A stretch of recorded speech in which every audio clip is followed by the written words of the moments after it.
উজানের ঢল ও টানা বৃষ্টিতে স্মরণকালের ভয়াবহ বন্যায় ভাসছে উপকূলীয় জেলা নোয়াখালী।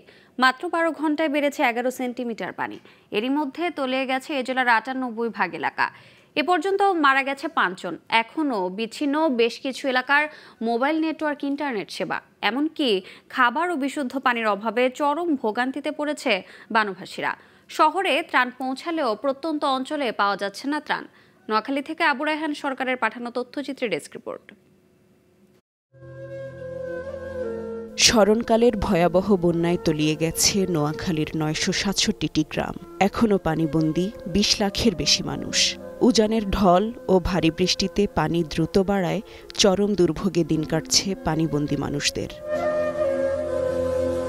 অনেকের ঘরের ভেতরে গলা পর্যন্ত পানি, ডুবে আছে রাস্তাঘাট। পরিবার পরিজন নিয়ে আশ্রয়কেন্দ্রে যেতে না পারায় আটকে আছেন অসংখ্য মানুষ। উদ্বেগ আর উৎকণ্ঠায় কাটছে তাদের প্রতিটি মুহূর্ত। চারদিকে পানি ও যাতায়াত ব্যবস্থা বন্ধ থাকায় দুর্গম ও প্রত্যন্ত এলাকায় পাঠানো যাচ্ছে না ত্রাণ। তাই অনাহারে দিন কাটছে বানভাসীদের। তাই শিগগির ত্রাণসহ সহযোগিতার দাবি তাদের। পানিয়ে আমাদের ঘর বাড়ি সব ডুবে গেছে। আমরা আশ্রয় নিছি এক জায়গায়, কেউ ঘর থেকে বাড়তে পারতেছে না, খাওয়াও পাইতেছে না। আমরা অসহায়। আমাদের এখানে আশ্রয় নিছিলাম আমরা ছোট বাচ্চা করে নিয়ে। দুর্গতরা বলছেন, বিভিন্ন স্থান থেকে এসে স্বেচ্ছাসেবীরা ত্রাণের ব্যবস্থা করলেও তা চাহিদার তুলনায় অনেক কম। তাই সাহায্যের জন্য আরও স্বেচ্ছাসেবক এগিয়ে আসার আহ্বান তাদের। যারা আমাদের এই ত্রাণ বিতরণ করছেন তারা অতি দ্রুত সম্ভব, যত দ্রুত সম্ভব পারেন তারা নোয়াখালীতে চলে আসেন, কারণ তারা এখনো অনেক মানুষ পানিবন্দী আছে।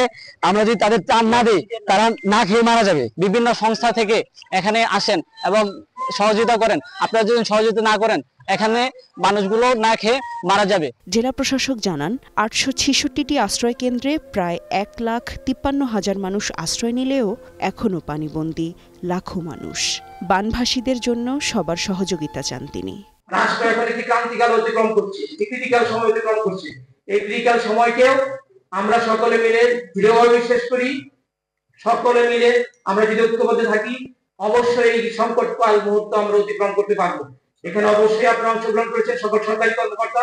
দ্রুত উদ্ধার ও পর্যাপ্ত ত্রাণ সহায়তা না পেলে ভয়াবহ মানবিক বিপর্যয় দেখা দিতে পারে, এমনটাই মনে করছেন নোয়াখালীবাসী। Global television news desk.